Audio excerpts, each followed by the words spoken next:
Pode ser, irmãos. É bom a gente estar na casa de Deus e a cada dia aprender um pouco mais da palavra.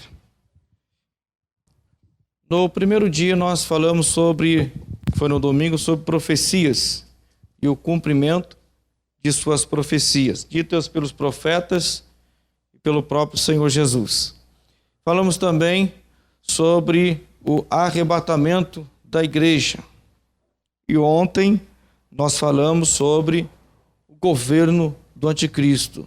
De que forma será, como será. Aí foi aberto para o pessoal fazer as perguntas e veio umas perguntas aqui.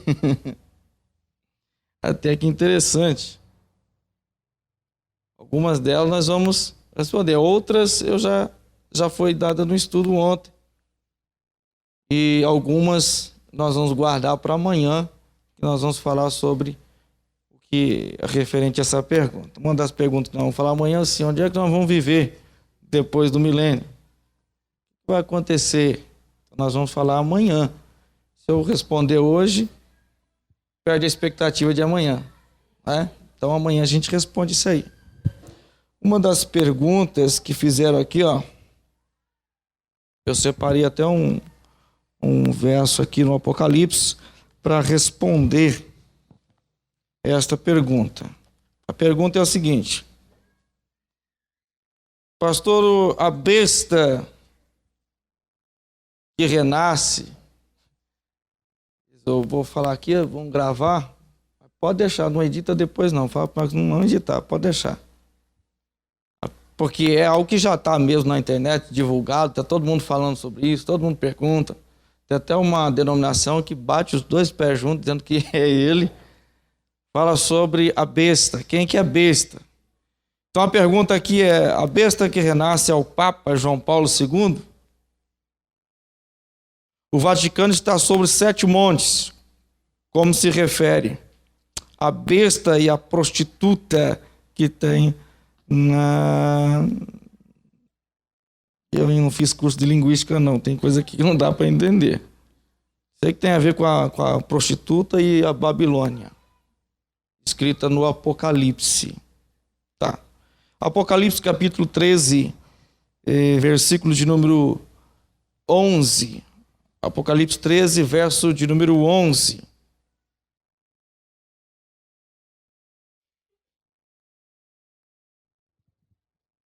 Esta pergunta também vem de encontro com esta outra aqui, Plano Blue Beam. O que é? Vem de encontro, está aqui. Eu vou ler aqui e vou rapidamente responder essa pergunta para nós irmos para a parte de hoje, que é o milênio. Pois bem, vi ainda outra besta emergir da terra. Possuía 2 chifres, parecendo cordeiro, mas falava como dragão. Exerce toda a autoridade da primeira besta na sua presença. Faz com que a terra e os seus habitantes adorem a primeira besta, cuja ferida mortal fora curada. Também opera grandes sinais, de maneira que até fogo do céu faz descer a terra diante dos homens. Seduz os que habitam sobre a terra, por causa dos sinais que lhe foi dado executar diante da besta, dizendo aos que habitam sobre a terra que façam uma imagem à besta, aquela que, ferida a espada, sobreviveu. E foi-lhe dado comunicar fôlego à imagem da besta, para que não a imagem falasse, para que não só a imagem falasse, como ainda fizesse morrer quantos não adorassem a imagem da besta. O projeto Blue Beam aqui é um projeto da NASA que já está em curso. Já viu quantos satélites eles mandaram para o espaço? O Brasil mesmo já mandou acho que uns 3, 4 satélites para o espaço. Existem satélites em pontos estratégicos rodeando a Terra. Existem alguns pontos na Terra que já foram demarcados. Já viram aquelas palhaçadas que soltam na internet? Olha, uma imagem que apareceu, ou numa plantação, um buraco que apareceu, ninguém sabe o que é. Tudo Tudo projeção de NASA, é tudo a NASA que está fazendo aquilo lá. Por quê? Existe um mecanismo que eles estão testando lá, que será usado pelo anticristo, aonde quem assistiu muito filme de Guerra nas Estrelas?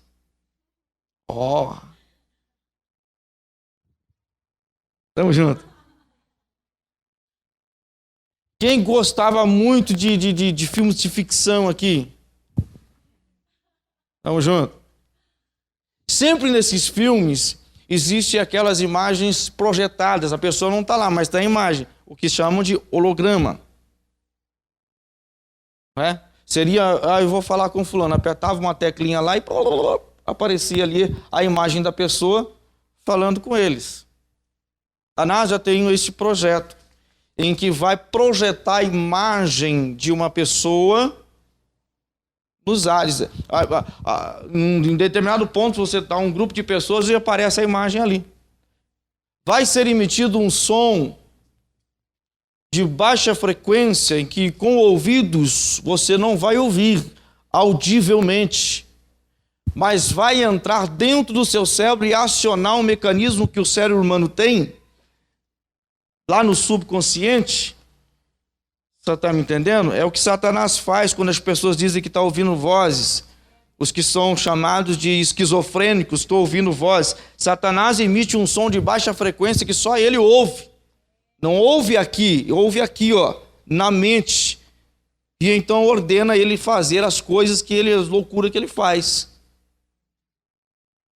Então a NASA tem esse projeto. Já viram algumas pessoas dizer que viu algumas coisas no céu, disco voador e para fora? Não existe nada de disco voador, não. É ela fazendo a projeção, testando, fazendo os seus testes para então o anticristo fazer o seu governo. Tá? E aqui está falando sobre a imagem. A imagem da besta. Não é uma imagem que vão fazer de escultura como era no passado. Não, são imagens holográficas. Vai projetar, vai aparecer. Vai ser um monte de gente, eu vi, você viu, eu vi. É o Senhor.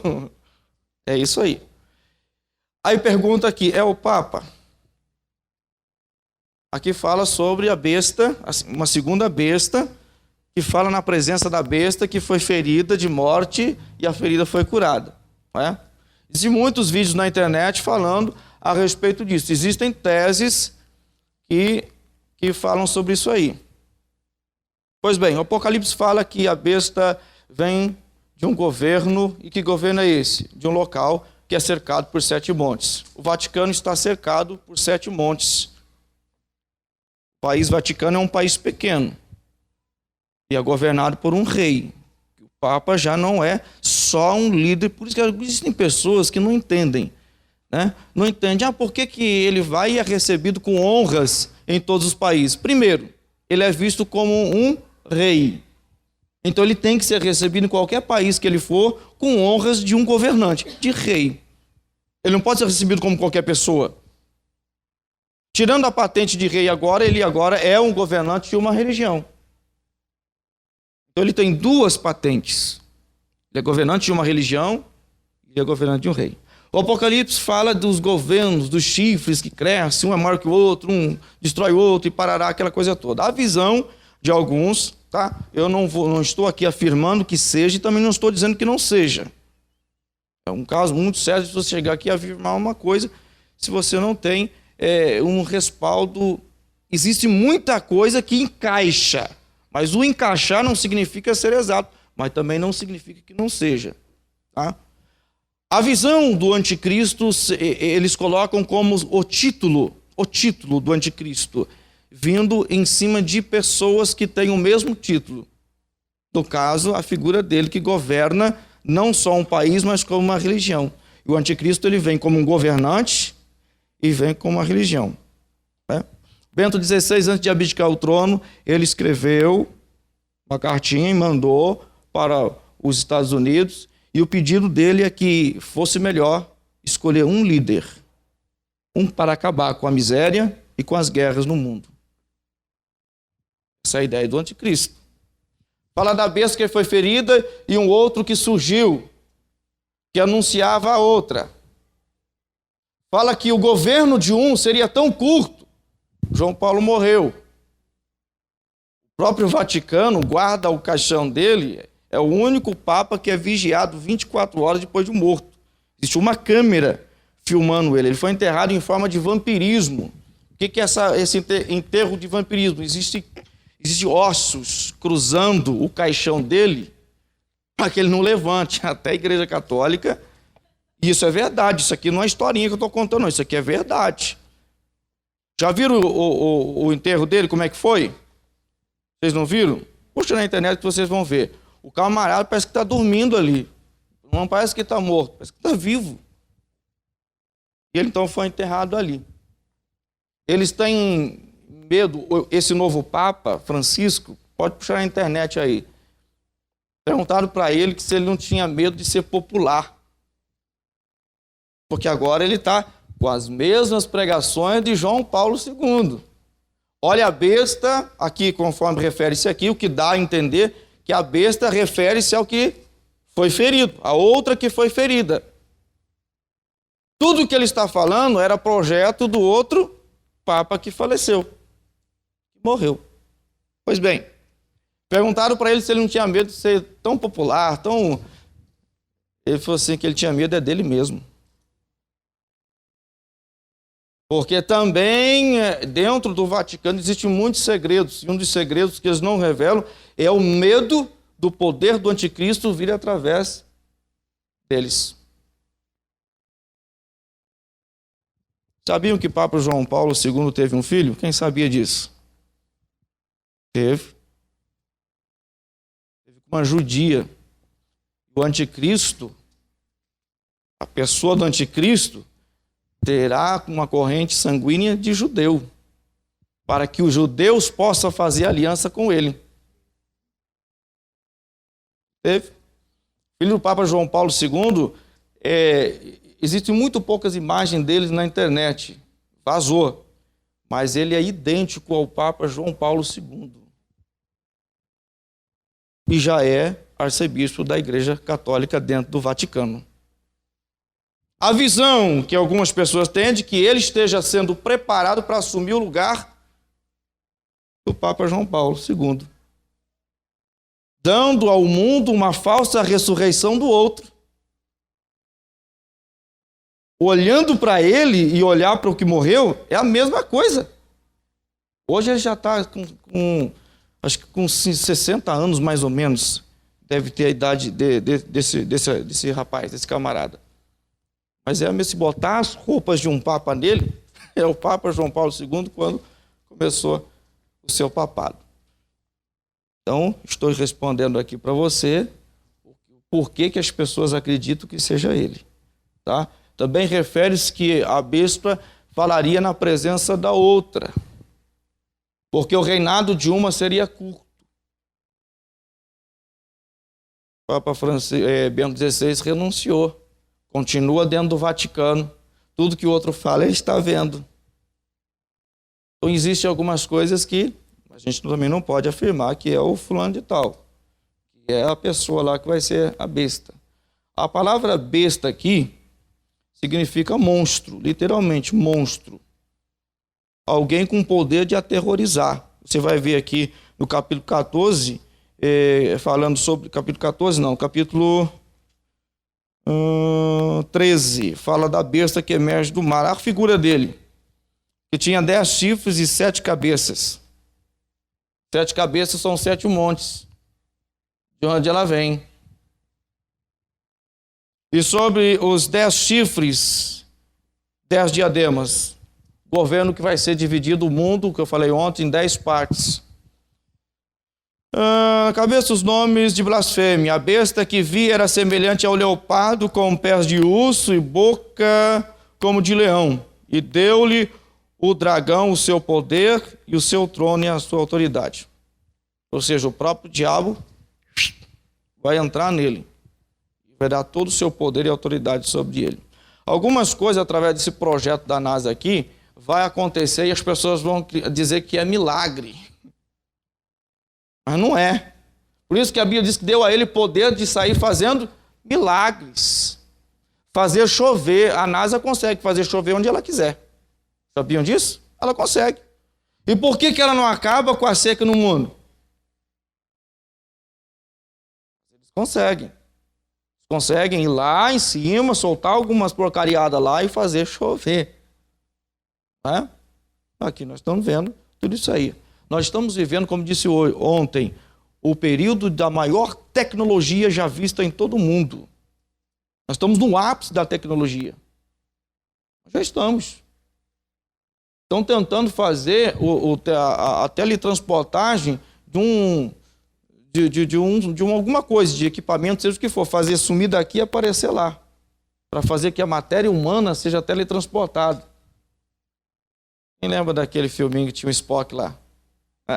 Tamo junto. Precisamos ir para tal lugar. Eles entravam numa coisinha lá e era teletransportado. Aí de lá, vamos voltar para a nave. Voltava para a nave. Mais ou menos isso aí. Tudo aquilo que era de ficção de antigamente já está em poder de muitas pessoas hoje. Já tem. De Volta para o Futuro.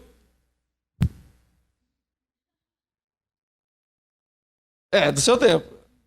De Volta para o Futuro, aquele carro que flutua. Já tem. Não está andando por aí, mas já tem. Já tem. Tudo isso. Então a gente acha que as coisas vai miliano para você que vai ficar aqui no governo do anticristo. Eu vou para lá. Pois bem, já perguntaram aqui sobre os 144 mil, isso aqui nós respondemos ontem. Vamos para o tema de hoje. Hoje nós vamos falar sobre milênio, né? Então, para nós entrarmos sobre o milênio, eu parei ontem sobre o Armagedon. Parei bem onde ia começar a batalha do Armagedon, para a gente entender o que é o milênio. Apocalipse capítulo 16, verso 12 em diante. Quem tem a apostila, está na apostila de página de número 38. Quem não tem, pois procura os obreiros ali. Nós confeccionamos uma apostila onde tem mais detalhes, muita coisa explicada que a gente não consegue dar tudo aqui. Você pode procurar, fazer um estudo em casa, fazer suas anotações. Pois bem, Apocalipse 16, verso 12 em diante, eu vou lendo uma versão que eu coloquei aqui, que é mais fácil de entender. E o sexto anjo derramou a sua taça sobre o grande rio Eufrates, e a sua água secou-se para que se preparasse o caminho dos reis do Oriente. E da boca do dragão, e da boca da besta, e da boca do falso profeta, vi sair 3 espíritos imundos, semelhantes a rãs, porque são espíritos de demônios, que fazem prodígios, os quais vão ao encontro dos reis da terra e de todo o mundo para os congregar para a batalha naquele grande dia do Deus Todo-Poderoso. Eis que venho como ladrão. Bem-aventurado aquele que vigia e guarda as suas roupas, para que não ande nu e não se vejam as suas vergonhas. E os congregaram no lugar que em hebreu se chamava Armagedon. Pois bem, fora a apostila, eu tenho os meus esbocinhos que eu separei para ficar mais fácil da gente entender aquilo que eu resumi para falar hoje. Pois bem, a palavra Megido, ela vem do hebraico Armagedon, que significa Megido, ou Monte Megido. Conhecido na Bíblia também como o Vale de Josafá, ou no grego, o Vale de Esdrelon. É uma região bem próxima a Jerusalém, colada entre o Monte das Oliveiras e Jerusalém, aonde todas as nações do mundo inteiro vão estar ali. Vão se congregar ali para a grande batalha, o que nós chamamos de a Batalha do Armagedon, onde vai acontecer esta grande guerra, este grande movimento. Mas a igreja arrebatada não estará aqui no momento que dá início a esta guerra. Vamos para o livro do profeta Zacarias, quando o profeta Zacarias também profetiza sobre isto. Eu disse aqui ontem que os judeus serão obrigados a assinar um tratado de paz. Jesus disse: quando disser que há paz em Israel, então haverá repentina destruição. Durante 3 anos e meio haverá paz. E o anticristo cercando, quando ele começa a pedir adoração à sua imagem, e se proclamar rei, proclamar um Deus, proclamar alguém que é superior, e pedir adoração dos judeus, então começa a confusão, o conflito. Os judeus não vão aceitar isso. Então eles vão se fechar. Apocalipse capítulo de número 12, se der tempo eu vou ler, não, pode segurar aí, se der tempo eu vou ler alguns trechos aqui, onde fala da mulher grávida que sentia dor de parto e a criança nasceu, o dragão parará. Tem um trecho lá que fala que ela correu para o deserto procurando abrigo. É uma profecia dita também entre os profetas em que Israel estaria correndo ao deserto procurando abrigo. E alguns encontrarão porque o Senhor dará a eles abrigo para se protegerem da grande guerra, da grande batalha. O deserto no Oriente Médio não é visto apenas como lugar de batalha, como lugar de provação, não. Foi instituído no tempo de Moisés, foi ordenado que quando Israel entrasse na terra prometida, tinha que separar alguns lugares onde iriam se fazer uma cidade conhecida como cidade refúgio. Então as pessoas que eram perseguidas, aquelas que involuntariamente acabou matando alguém para se defender e para que ninguém vingasse o sangue daquele que morreu, ele correria para uma dessas cidades e lá estaria seguro, cidade refúgio. Ficava em pleno deserto. Ninguém ia lá cutucar eles. Então fala sobre isso aí. Mas Zacarias capítulo 12. Oi? Profundo. Vamos lá. Capítulo de número 12, verso 2. Eis que farei de Jerusalém um cálice de tontear para todos os povos em redor, e também para Judá, durante o sítio contra Israel, ou seja, durante o período em que Israel for cercada. A palavra sítio aqui significa cercar, rodear. O mesmo que Nabucodonosor fez quando invadiu Jerusalém. As pessoas, ao lerem a invasão ou ouvirem a invasão de Nabucodonosor em Jerusalém, acreditam que foi assim num passe. Não. Cidade murada, cidade fortificada, eles não invadiam assim, não. O problema é que eles não sabiam o que eles iam encontrar dentro da cidade. E os muros eram para cercar, para servir de fortaleza. O que eles fizeram? Cercaram a cidade. E durante anos o profeta Jeremias profetizou nas ruas de Jerusalém. Não foi assim um espaço de mágica, Nabucodonosor lá com seus soldados em volta, passa 1 ano, 2 anos, 3 anos, e eles lá, esperando, até que todos os recursos da cidade se acabem. Aí que depois que acabou, em que eles estavam famintos, já estava tudo destruído, já não tinha mais recurso, não tinha mais nada. Então os soldados estavam fracos, as pessoas estavam fracas, é quando se deu a invasão. Era assim que eles faziam para invadir as cidades. É assim. No ano 70 depois de Cristo, eu não mencionei aqui, mas Jesus disse assim: derruba esse templo e eis que eu vou construir em 3 dias, e depois ele disse assim: não vai ficar pedra sobre pedra, vai cair tudo, vai derrubar tudo. Não vai ficar nada. No ano 70 aconteceu. O general Tito, um comandante das tropas romanas, cercou Israel. Sitiou Israel. Ninguém entrava, ninguém saía. Há uma profecia, acho que ontem a pastora citou, não sei se foi ontem, se foi domingo, ela citou um trecho aqui, onde fala que as mães comeram a carne dos próprios filhos, porque não tinham o que comer. Quando o general Tito invadiu Jerusalém, alguns dos judeus se fecharam dentro do templo, acreditando que ninguém invadia o templo. E ele cercou o templo durante um período também. E ele vendo que ninguém mais saía, e eles comendo uns aos outros lá, porque não tinha comida. Então hoje eu vou comer o seu filho aí, o seu bebezinho, amanhã come o meu. E assim por diante. O que aconteceu? Ele deu a voz, invade. Foi quando destruíram.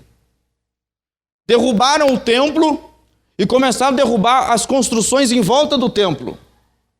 Quando chegou numa grande muralha de sustentação, não é a parede do templo, muralha que cercava o templo em si caiu todo.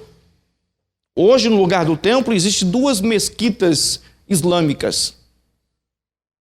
Estão em 2 mesquitas lá. Ele disse assim, olha, não derruba esse muro. Este muro vai ficar, para que todas as nações vejam que Israel foi derrotado.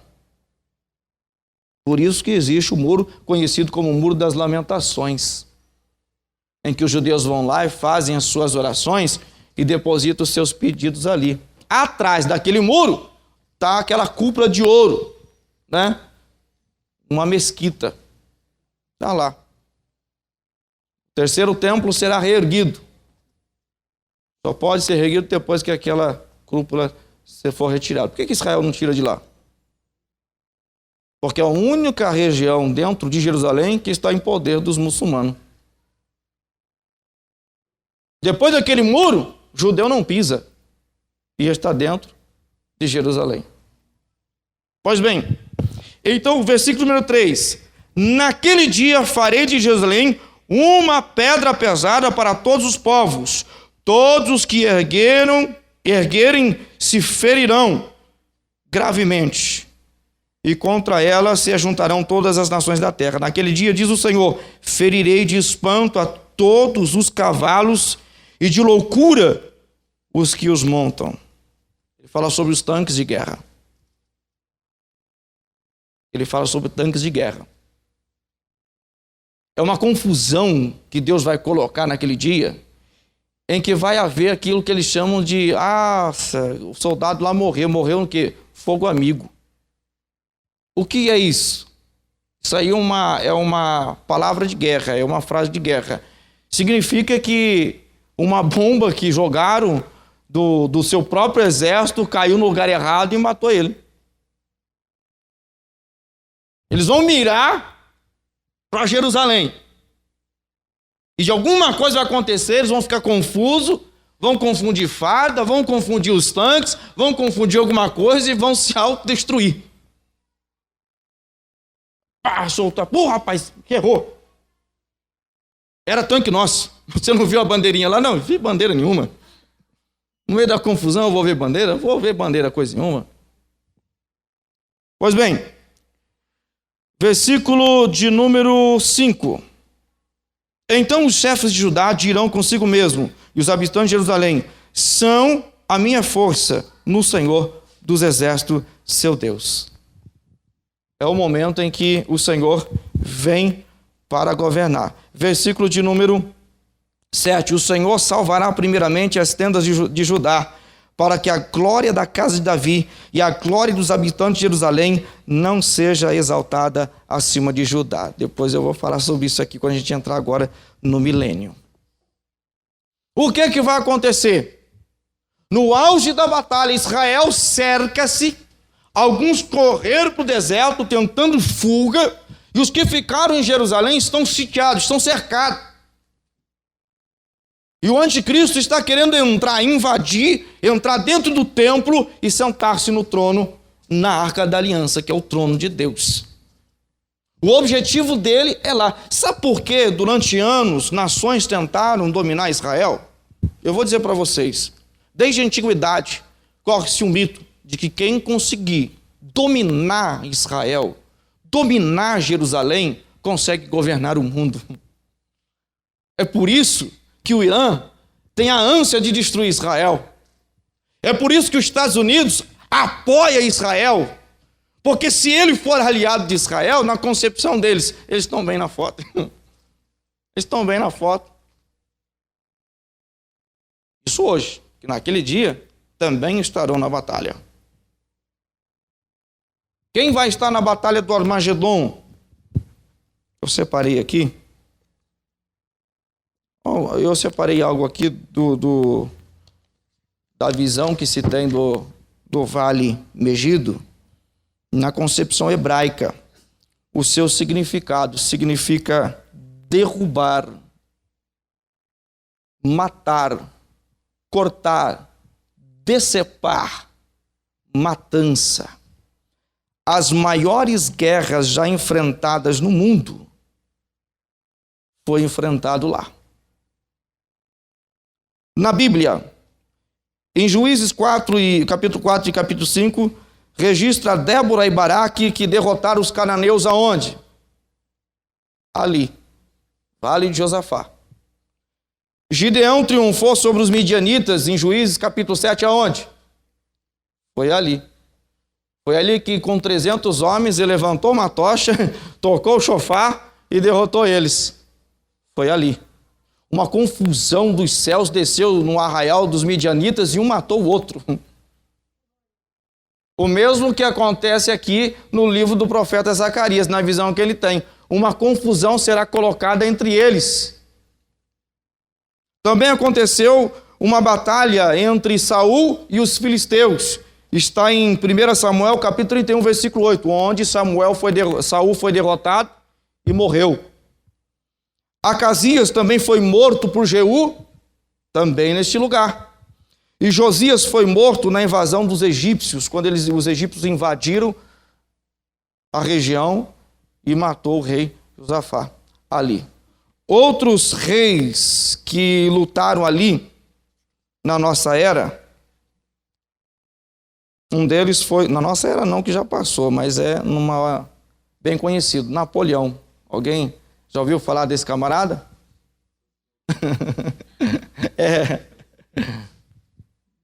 Por que ele punha a mão dentro do paletó? Alguém sabe? Eu acho que era para ficar mais bonito na foto.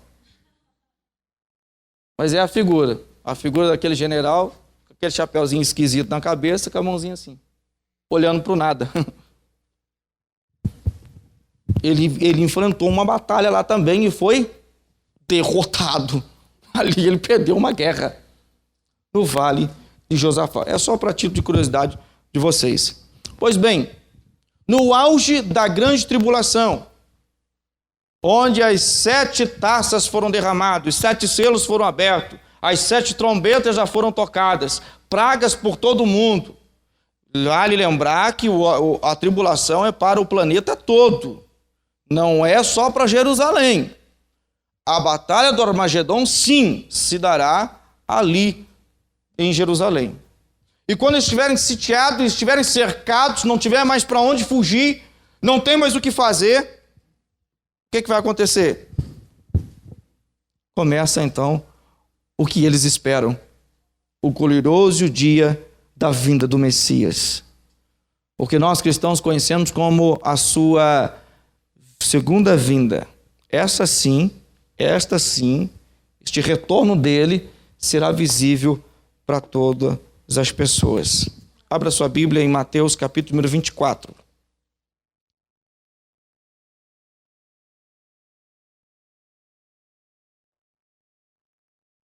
Mateus 24, versículo de número 30. 29, vamos ler 29.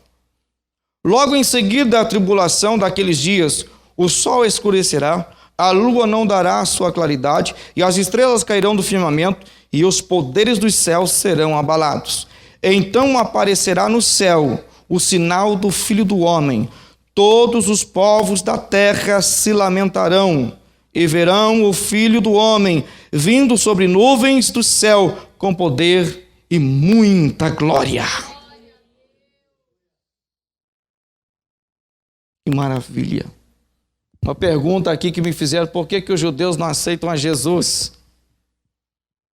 Porque eles não aceitam a Jesus porque não creem que Jesus era o Messias. Eles ainda aguardam o Messias.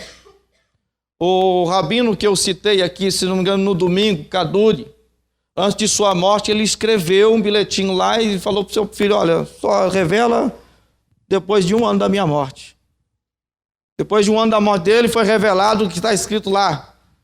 Kaduri, judeu rabino, muito conceituado em Jerusalém, respeitadíssimo na região judaica, ele escreve dizendo: eu sei quem é o Messias, eu estive com ele, eu falei com ele.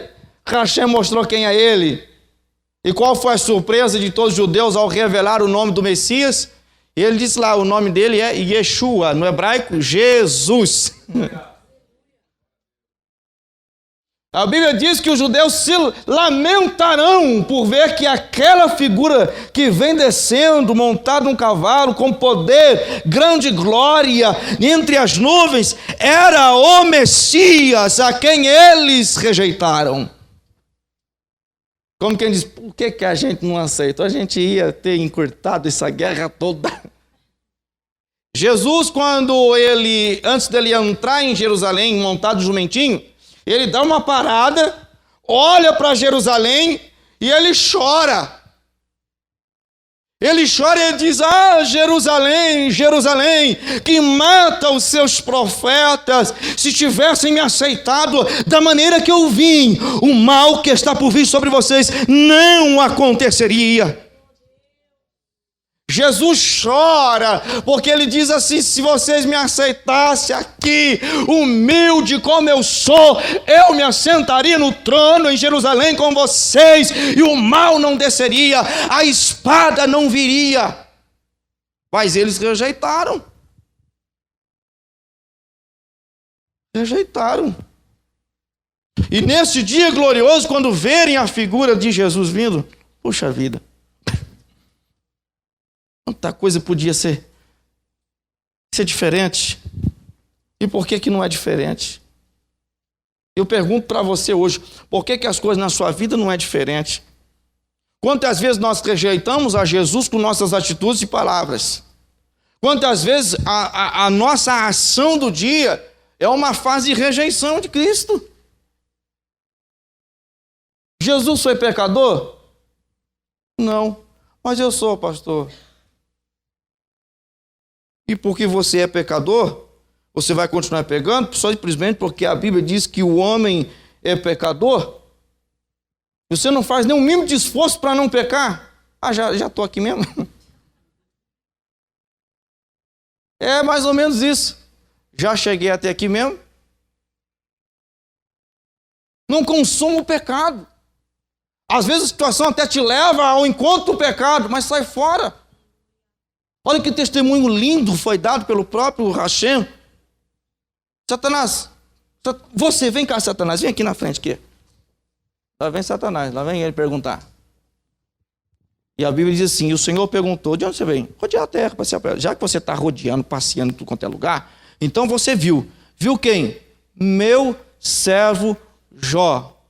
Eu vou dizer para você, Satanás, a qualidade dele: justo, íntegro, temente a Deus. E tem mais: homem que se desvia do mal. Olha que interessante. Tem gente que está sabendo, está na cabeça que ele vai fazer errado, mas ele continua. Não desvia o seu caminho. Ainda usa a Bíblia. Está escrito que eu não posso desviar para a direita nem para a esquerda. Eu vou seguindo em frente. A Bíblia diz que o homem caminha a passos largos para a perdição. Porque ele não consegue, ele não admite que Deus possa governar a vida dele. Então ele quer. Então tem aquele crente, o santarrão. Ó, grande e eterno Deus, poderoso Pai. Faz igual aquele camaradinha lá do Paraná, lá que ele acredita. Bateram na cabeça dele, ele ficou louco, ele acredita que ele é Jesus. Pai! Faz um milagre, Pai! Não é verdade? E aí você está como ele. Ó, Pai! Abençoa a minha vida. Mas abençoa assim, ó, Senhor. Eu quero assim, assim, assim. Você quer ensinar a Deus o que fazer? Vai para a tonga da mironga. Ele é eterno, ele sabe todas as coisas. A Bíblia diz: eu sei o fim que eu tenho que dar para vocês, porque os meus pensamentos a vosso respeito é pensamento de paz. Davi escreveu, disse: antes mesmo que alguma palavra saísse da minha boca, o Senhor já a conhece. Ninguém compra Yeshua com conversa. Ninguém passa Deus para trás. Hashem, nesta noite, quer que você entenda a sua palavra. Siga o curso do Evangelho. Siga a sua palavra. É ela que a Bíblia diz: não se desvie para a direita, nem para a esquerda. Não olhe para trás. Aquele que lança a mão do arado não pode de maneira alguma retroceder. Segue adiante. Há muita terra ainda ser arada pelas tuas mãos. Acreditar na Bíblia apenas não vai fazer diferença. Acreditar na Bíblia só não vai fazer diferença nenhuma. O maior teólogo de todos os tempos, o grande especialista na teologia, chegou perante Jesus, citou a Bíblia, na esperança de corromper a carne humana de Jesus. Ele olha para Jesus e diz: rapaz, essas pedras aqui, você está com fome, transforma elas em pães e coma. Como quem diz: teu pai não deu pão para o povo no deserto, por que você tem que passar fome aqui, sendo você a figura dele? Faz um milagre. Jesus morrendo de fome. Não era Jesus Deus ali, era Jesus o homem, carne humana. Tem gente que diz que Jesus era 50% Deus, 50% homem. Não, ele era 100% homem. Mas era 100% Deus. Mas sua carne humana tinha que ser testada antes dele começar o seu ministério. Sua carne tinha que passar por isso. E diz: não só de pão viverá o homem, mas de toda a palavra que sai da boca de Hashem. O diabo arranca ele dali, leva no pináculo, um ponto mais alto que tinha no templo de Jerusalém. Bem em cima de uma coluna, botou ele em pé. Está vendo? Se joga daqui. Porque está escrito, ele cita Salmo 91, aos teus anjos dará ordem ao teu respeito para que não tropeçem em pedra alguma. Aí ele toma a figura de Deus. Agora a carne humana já estava entendendo que ele era sobrenatural. Ele não era simplesmente matéria física. Então o seu íntimo, sua alma, o seu interior soltou esta frase: ei. Também está escrito: não tentarás o Senhor teu Deus. Como quem diz: diabo, você não está tentando qualquer um, você está tentando Deus. Não satisfeito, Satanás pega ele, leva num monte e diz para ele: está vendo aqui, ó? Está vendo esses reinos aqui, ó? Daqui dá para você enxergar ali, ó. Está vendo? Está vendo aquele reino? Está vendo aquilo ali, ó? Está vendo aquele país, aquela cidade? Está vendo? Está vendo? Estou vendo. Você não precisa sofrer para ser rei. Ele cita para Jesus escatologia. Ele descreve para Jesus, em fração de segundos, a escatologia. Você morrer na cruz pela vida dos outros, para essa terra toda sofrer, ser destruída, para depois você voltar aqui e governar. Não. Dobra o joelho, fração de segundos aqui, e eu vou dar tudo isso para você, porque tudo isso aqui é meu. O que Jesus diz? Vai-te, Satanás, porque está escrito: somente ao Senhor teu Deus se prostrará e prestará culto. Quantas vezes você presta culto não para Ele, mas para as outras coisas mais importantes na sua vida? É isso que você faz. As coisas da sua vida, o que envolve a sua vida é mais importante do que as coisas de Deus. E Jesus disse: não deixe que os vossos corações fiquem sobrecarregados com os negócios desta vida. É porque você vai viver alienado e não se preocupar com mais nada, não. Jesus disse que eu não preciso trabalhar, que vai cair do céu. Você vai cair naquela historinha que eu contar rapidinho para mim entrar de novo no assunto aqui. Meu pai contava que... Essa é a historinha do meu pai. Meu pai tinha umas historinhas muito doidas, mas ele tinha uma historinha e essa eu nunca esqueci porque é muito legal.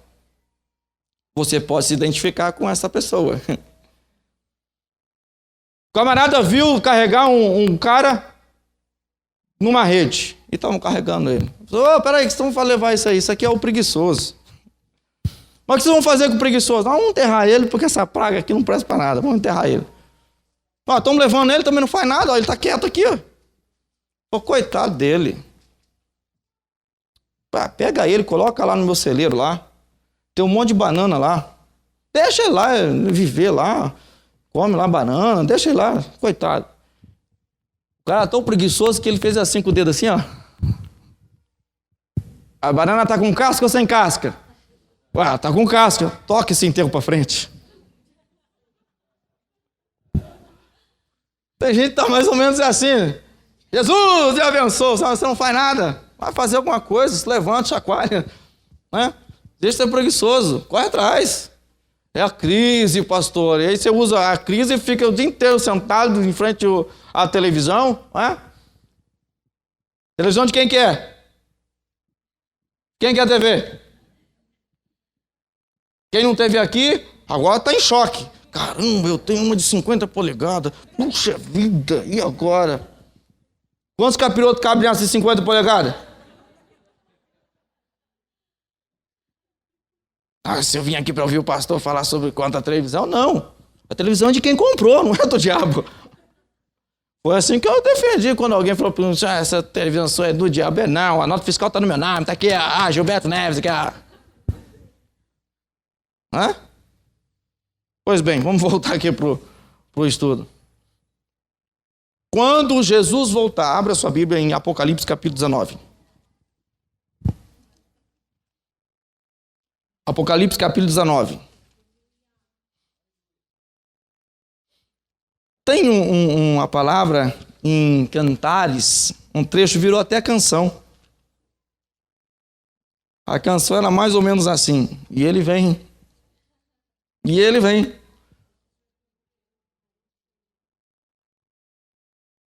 É uma palavra escrita lá.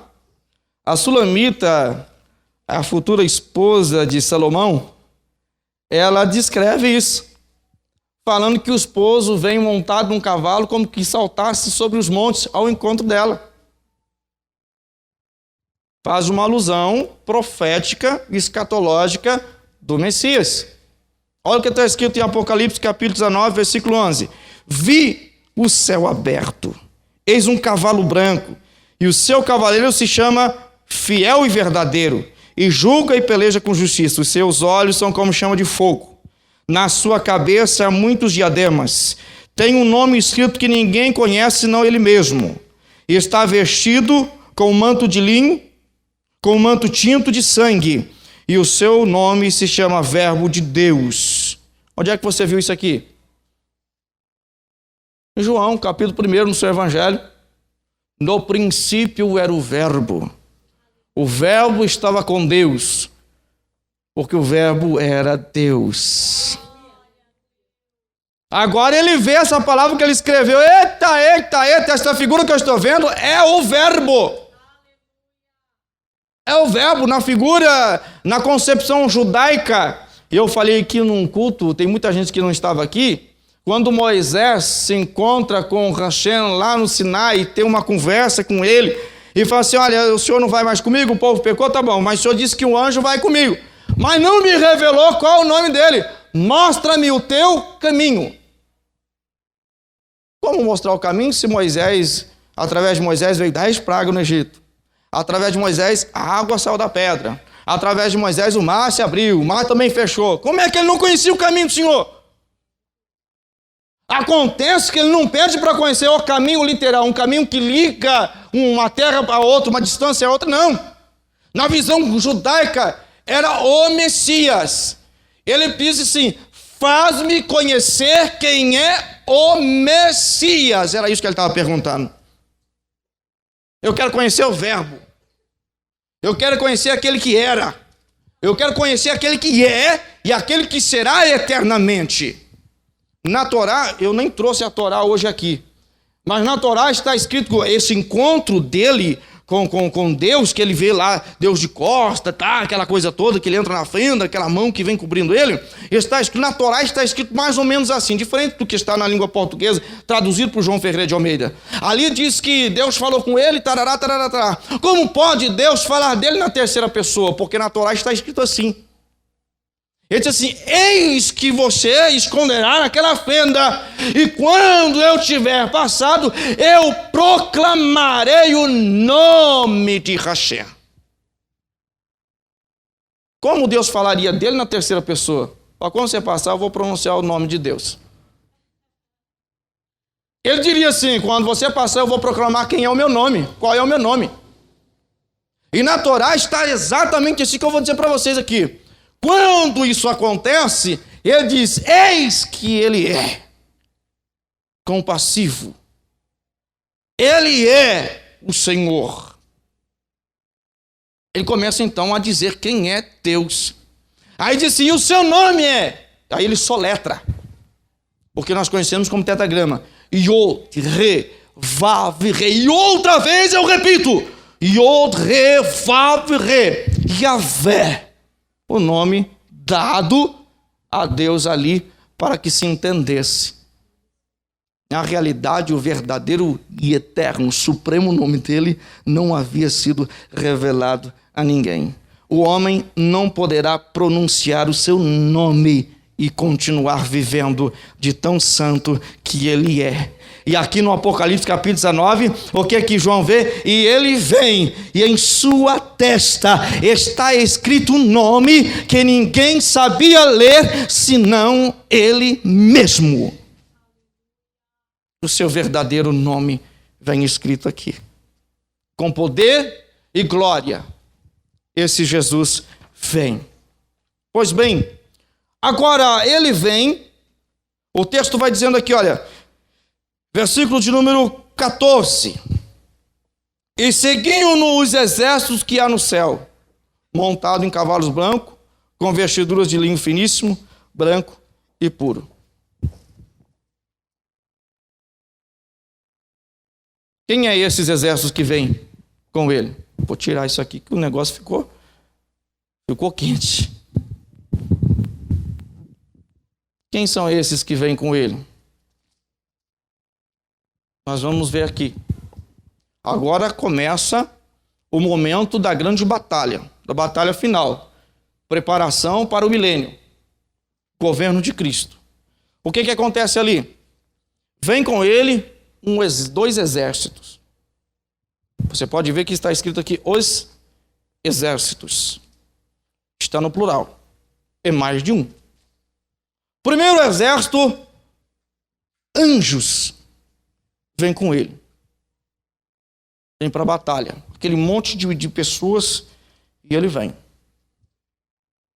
Segundo exército, a igreja arrebatada, que durante os 7 anos da grande tribulação participou da bodas do Cordeiro, uma grande festa nos céus, tomou do cálice do Cordeiro, comeu do pão da mão do Cordeiro, receberam o seu galardão, cada um recebeu a sua coroa, cada um teve ali o que ele tinha que receber, a sua herança, aquilo que lhe foi prometido. Então eles vêm já em glória, corpo glorificado. Uma das cartas do apóstolo João, se eu não me engano, acho que é a primeira, ele diz assim: assim como ele é, nós o veremos, porque assim mesmo como ele é, nós também seremos. Teremos um corpo glorificado. Um corpo onde a matéria física não existirá mais. Sua carne vai ser transformada, o seu tamanho será diferente. Você reclama muito que você é baixinho? Sou baixinho demais. Você é pequenininho. Eu sou um pigmeu. Outros já foram na categoria de Smurf. Desculpa, falei, você mesmo.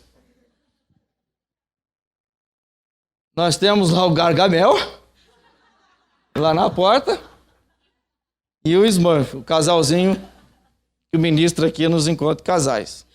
Vamos junto. E então vem os seus exércitos, todos já poderosos em batalha, todos já prontos para guerrear. Como se dará essa vinda dele? À vista de todos. Do arrebatamento não vai ser à vista de todos. O arrebatamento só vai ser visto por quem for arrebatado. O que as pessoas vão ver aqui são apenas a catástrofe que vai acontecer. Então, digamos que fosse hoje. Estamos aqui, aleluia, bate palma, levanta a mão, dá um pulo, dá glória a Deus, aleluia. E acontece o arrebatamento.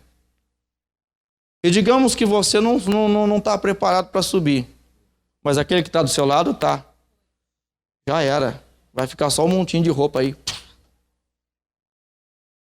Você que briga tanto aí com a amiga, com o irmão, com a filha, seja o que for, por causa daquele relógio, daquela camisa que você quer usar, pode ficar.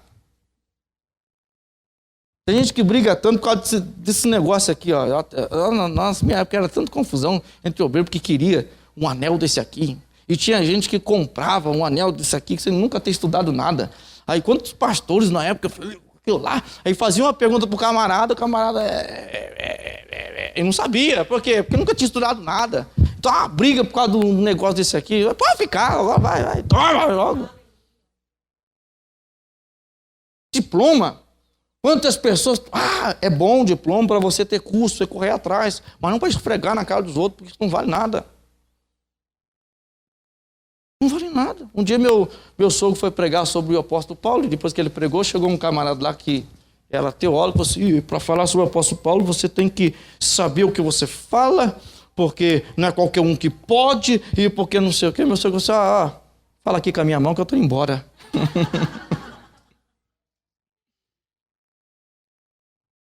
De nada disso vai adiantar. O que vai adiantar é o que nós vamos receber lá na glória. Olha a figura, olha que lindo, a figura que Jesus diz. E o filho pródigo, quando volta, olha que maravilha, e o pai sai correndo ao seu encontro. O que ele faz? Ele abraça o filho, ele beija o filho, e ele entrega algumas coisas para o filho. Chama os seus céus, vem cá correndo.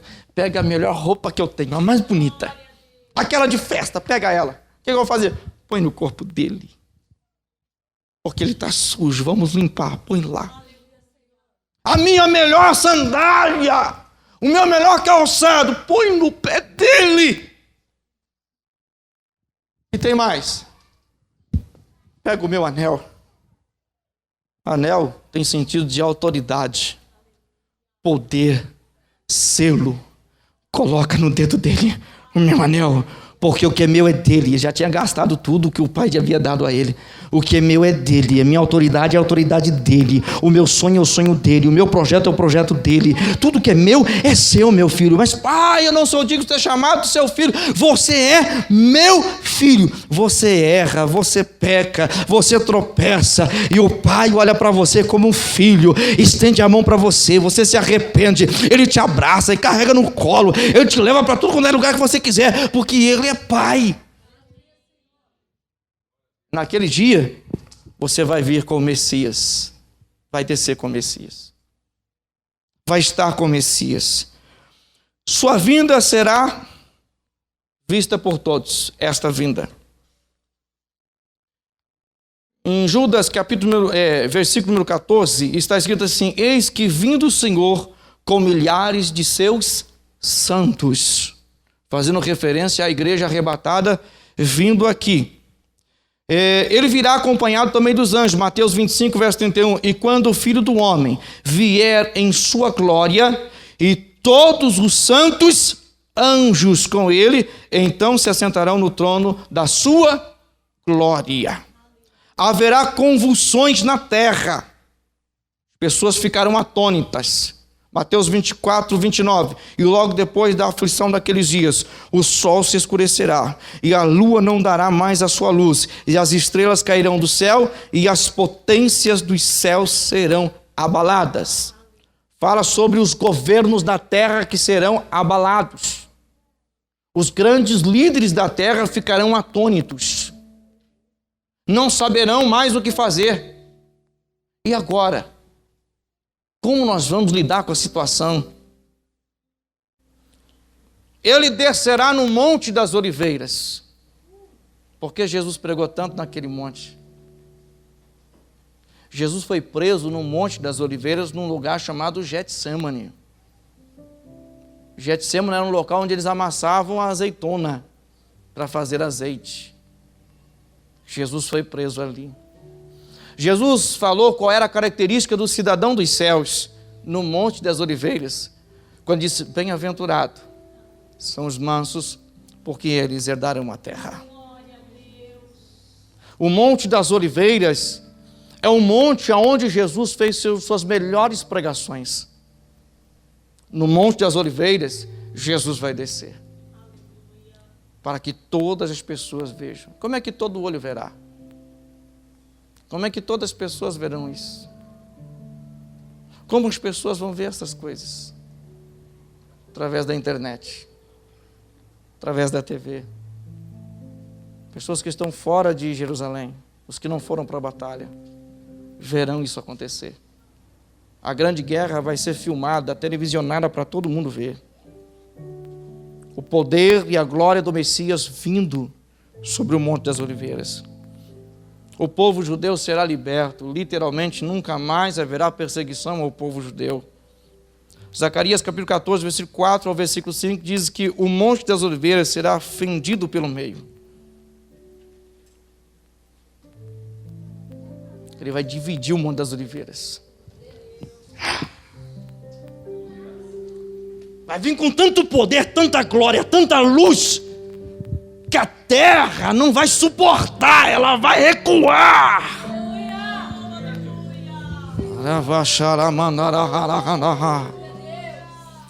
Ele vai pegar todos. O Apocalipse diz assim, que o Senhor chama as aves de rapina: venham para o banquete, porque hoje comerão carnes de poderosos. Os reis da terra serão mortos pelo exército do Senhor Jesus. A Bíblia diz que com o poder de sua palavra ele derrotará as nações. Pegará o anticristo, pegará a besta, o falso profeta, lançará no abismo, no inferno. E o diabo ainda estará ali, atônito, sem saber o que fazer. O mestre, o Messias, vai pegar ele, este que te atormenta, este que buzina coisas na sua cabeça, este que te faz usar droga, este que te faz cair na bebedeira, este que te faz cair na prostituição, este que é o homem da abominação. Jesus vai pegar ele, vai prender ele dentro de uma jaula e vai dizer: assiste dentro dessa jaula o que é governar a terra.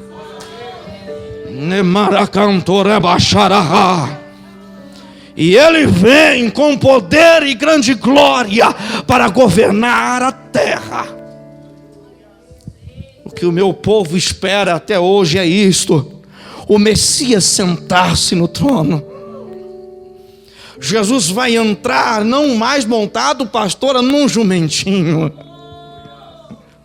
mas montado no seu cavalo celestial. Ele vai entrar na cidade de Jerusalém. Eu acredito que tomado de emoção para fazer o que ele queria fazer no passado, mas desta vez ele não vai fazer um chicote, ele não vai bater nas costas dos cambistas, porque não haverá cambista naquele lugar. Ele não vai espalhar dinheiro no chão, ele não vai xingar ninguém. Ele vai entrar degrau, vai subir degrau por degrau daquele santuário, vai entrar no santo dos santos, vai chegar-se até a tampa do propiciatório da Arca da Aliança e vai sentar-se no seu trono.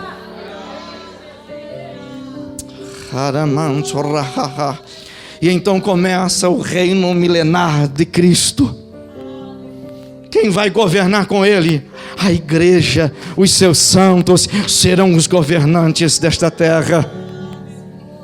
E os judeus que serão deles, que esperam o Messias, governarão a terra juntamente com eles. A promessa para Abraão vai se cumprir literalmente. Abraão, todas estas terras serão suas, rapaz. Vai ser tudo seu. Durante o milênio vai haver pregação de um evangelho diferente. Não é para salvação, para ir para o céu, porque o Messias já está aqui. Os que estão distantes, que nunca chegaram ao conhecimento, chegarão ao conhecimento. Os 144 mil que durante a grande tribulação ficaram anunciando o reino milenar, agora vai dizer: eu falei que ele viria. 144 mil judeus, 12 mil de cada tribo, anunciando: vem comigo ver, é ele, o Messias, está em Jerusalém. Governo central da terra, Jerusalém. Por que o mundo, as potências do mundo querem dominar Israel? Por que os palestinos não aceitam outra terra? Eles querem Jerusalém, por isso, porque não tem paz. Não é mais fácil pegar qualquer região do Oriente Médio e você está aqui, faz a sua cidade aqui. Não, eles querem Jerusalém. Quem governar Jerusalém, governa o mundo. E quem é que vai governar Jerusalém? Aleluia. É o Mestre. Para encerrar, Zacarias 14, 9 diz: Jesus Cristo como o Rei Supremo. Não existe outro além dele. 1 Tessalonicenses capítulo 4, versículos 16 ao 17, o apóstolo Paulo menciona: o milênio é para os salvos também. Mateus 25, 31 ao 46, o mestre fala sobre os remanescentes da nação, os judeus que sobreviverem à grande tribulação. Em Deuteronômio 28, 13, Isaías 60, do 10 ao 15, Zacarias capítulo 8, versículo 23, diz que é para os judeus que sobreviverem o grande dia. Para encerrar, eu separei aqui o que nunca se falou dentro da igreja. Quem será o corregente de Cristo? É como se houvesse a figura do rei, que pega o seu filho, o primeiro, o primogênito, o príncipe. Ele começa a ensinar. O que aconteceu com Salomão. Há um texto dos livros que Salomão escreve, diz assim: eu venho sendo rei em Israel. Outra versão diz: eu fui rei em Israel. Ele nunca deixou de ser rei. Acontece que na sua velhice, por causa do tamanho, sabedoria e conhecimento, ele pega o seu filho, herdeiro do trono, julga as nações, julga esse povo, dá a eles o que eles querem. Eu vou ficar só de respaldo. Salomão passa o final dos seus anos simplesmente ensinando, e o seu filho é que começa o comando. Quem vai comandar? Há uma promessa feita a um homem. A um homem. Pastora, me ajuda aqui para tirar esses papéis aqui. Pega aqui para mim, para ficar mais rápido e fácil aqui para mim citar aqui. Eu, quando estudei isso aqui, eu fiz: Senhor, de fato, o Senhor cumpre sua promessa até na eternidade. Até na eternidade. Quem escolheu Saul? O povo. As características: queremos um homem forte, que lute as nossas batalhas, que governe sobre nós. Deus olhou um homem forte, o mais alto que tinha entre eles, Saul. Vai lá. Saul errou, foi contra os mandamentos de Deus. O Senhor rejeitou. Agora muda a história e Deus fala assim: Samuel, pega o vaso de azeite, vem comigo.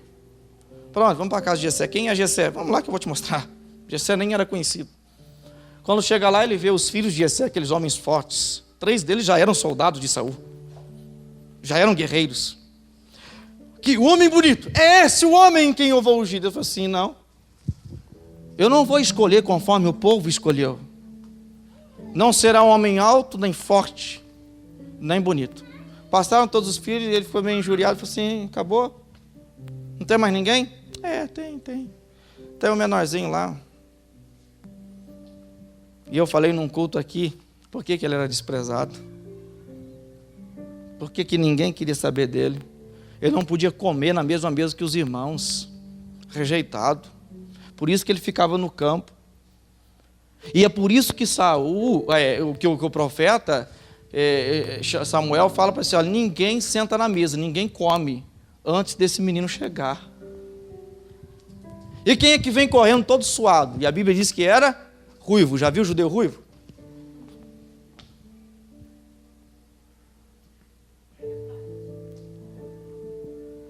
Ele era ruivo, de boa aparência, mas baixinho, pezinho sujo, cerca de mais ou menos entre 15 anos de idade, por aí. Todo suado, fedendo ovelha, pé encardido, chega suado. Pois não, o que eu tenho que fazer? Estou cansado, mas o que eu tenho que fazer? Quando Samuel olha, por que ele era ruivo? Ele não era filho da mesma mãe que os seus irmãos. Ele era filho de uma mulher edomita. O povo de Edom tinha, por nascença, cabelo vermelho, que era um descendente de Esaú. Esaú nasceu vermelho, ruivo, corpo todo peludo. Ele era um bastardo. Segundo a cultura do Oriente Médio, quando o homem tivesse um filho fora do casamento e fosse menina, a mãe teria que cuidar. Ele estava livre da vergonha. Mas se fosse menino, ele era obrigado a criar o menino para a sua vergonha. E esse menino não poderia comer à mesa com os outros filhos, não poderia dormir na mesma casa, não poderia comer das mesmas coisas, apenas as migalhas. Por isso Samuel disse: ninguém senta à mesa antes dele chegar. E quando ele chega todo suado, o que eu fiz dessa vez? Qual é o chinho que eu vou levar? Deus fala: é esse o homem. Derrama um azeite na cabeça dele. O azeite foi derramado. E a Bíblia diz: a partir daquele dia, o Espírito do Senhor se apossou de Davi. Davi cresceu. Foi guerreiro. Foi rei antes de colocarem coroa na cabeça dele. Com 17 anos desceu num vale, matou um homem com 3 metros de altura, cortou-lhe a cabeça, veio arrastando a cabeça do gigante, jogou nos pés do rei Saul e disse: está aqui a cabeça deste homem. Davi entrava na cidade e o povo gritava: Saul matou milhares, mas Davi matou 10 milhares. Jonathan se encontrou com Davi uma vez e falou assim: Davi, vamos fazer uma aliança. Vamos. Quando você for rei, e Jonathan era o filho primogênito que sentaria-se ao trono. Quando você for rei, Davi, não, você vai ser. Não, eu sei que é uma promessa sobre a sua vida. Eu não vou reinar, você. Quando você for rei, lembra da minha família. Deus diz que ele era homem segundo o coração de Deus. Deus prometeu: não faltará ninguém para sentar-se no seu trono. Jesus nasceu da tribo de Levi. Jesus era levita de nascença, mas seu pai adotivo, José, pela genealogia dele, era ele em sua época que deveria sentar-se no trono em Jerusalém, porque ele era descendente direto do rei Davi. E na cultura judaica, quando um menino é adotado por uma outra tribo, ele deixa de fazer parte daquela tribo que ele era e passa a ser parte da outra tribo do seu pai adotivo. Torna-se então herdeiro do trono de Davi. Mas existe uma promessa a Davi que o trono era dele. E vou provar para vocês. Oséias capítulo de número 3, versículo de número 5. Depois tornarão os filhos de Israel e buscarão ao Senhor seu Deus e a Davi seu rei, e nos últimos dias tremendo se aproximarão do Senhor e da sua bondade. No reino milenar, pastora, os judeus vão diante do Messias, o Deus Todo-Poderoso. E quem vai estar sentado dele? O rei Davi.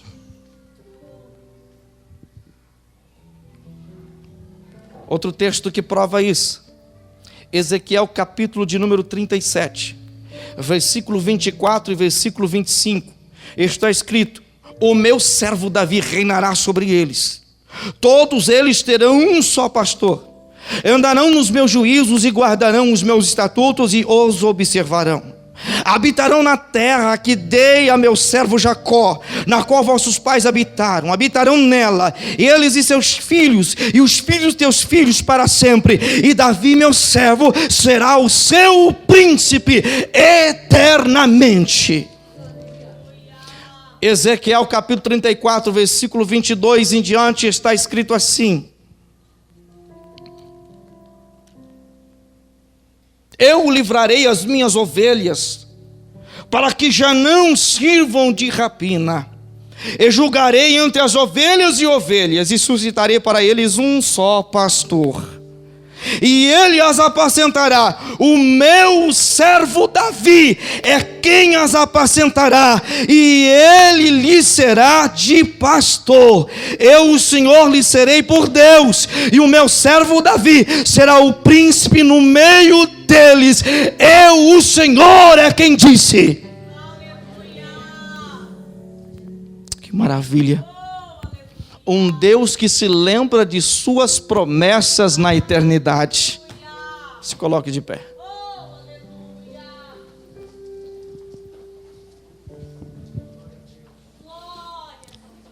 Reino de poder, reino de glória. Um reino onde milagre e o comum será a mesma coisa. Um reino em que pessoas do mundo inteiro poderão ver quem é o Messias com os próprios olhos. Aquela figura magnífica que João vê no Apocalipse. Seus olhos como chama de fogo. Seu cabelo mais branco que a neve. Seus pés como latão reluzente. No seu peito um cinturão de ouro. Esta figura é que nós vamos ver. Amanhã nós vamos falar sobre novo céu e nova terra. Quando se dará? Como será?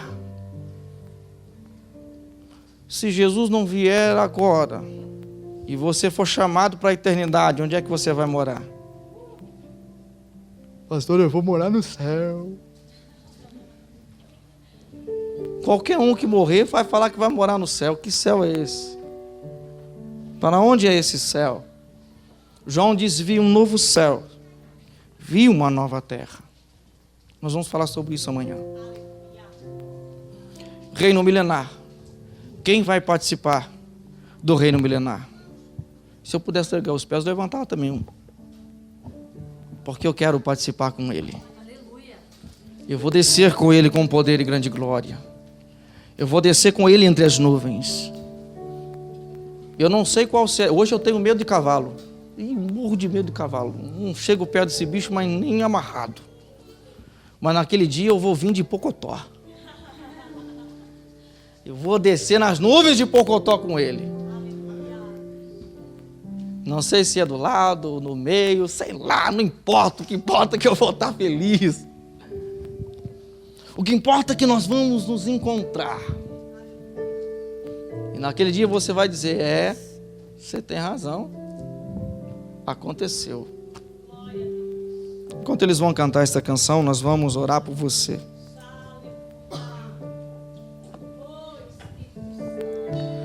Digno é o Cordeiro.